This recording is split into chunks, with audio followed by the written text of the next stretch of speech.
Durham Jets secured their second win of the Natwest T20 campaign to take them out of minus points in the North Group thanks to a man-of-the-match performance from Paul Collingwood. Having won the toss, the Jets chose to bat first, and having lost Tom Latham in the third over, Graham Clark followed in the fifth, playing across the line to David Willey.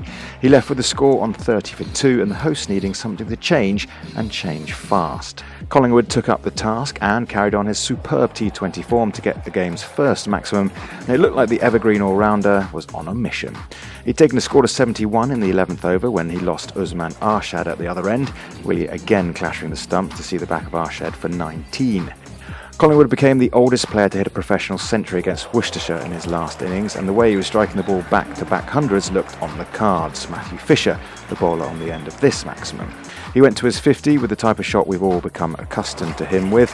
It came in the 13th over, an over that went for 17 runs.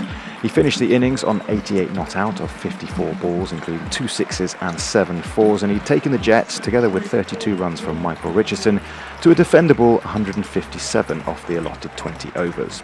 The Vikings had to get off to a good start, and Tom Curler-Cadmore ensured they did with this maximum off Barry McCarthy in the third over to take the visitors to 27 without loss. Adam Lyver got to 21 when he sliced one off McCarthy to Arshad at third man, and Durham had their first wicket in the fifth over with a score on 36. The batsman crossed, and the very next ball, Curler-Cadmore was heading back to pavilion, having mirrored Lythe's shot a ball earlier to find James Whale at third man. It was just the tonic the home side needed, and by the end of the power play, the Vikings found themselves on 45 for 2. Alex Lees had got himself in and was starting to move up the gears. He launched Paul Coughlin out the ground in the 12th over to take the visitors to 83 and seemingly cruising to their target. But the very next ball, yep, you guessed it, Collingwood swung the momentum back to the Jets with a brilliant direct hit from mid-off to have Lees run out for 29. It left Yorkshire needing 75 more from the remaining overs. Sarfaz Ahmed had taken the score to just under 100 when he top-edged a pull from McCarthy to Tom Latham at mid-wicket. There were a few nails starting to be chewed at the Emirates Riverside, with the game very much in the balance with 6 overs to go.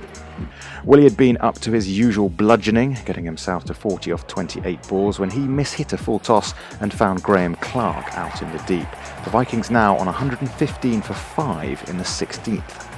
Bresnan and Leaning saw out 2 overs to take the score to 136, needing 22 runs off the last 2 overs, but he fell to Coughlin, well taken at long on, and Yorkshire were now after 20 from 9 balls.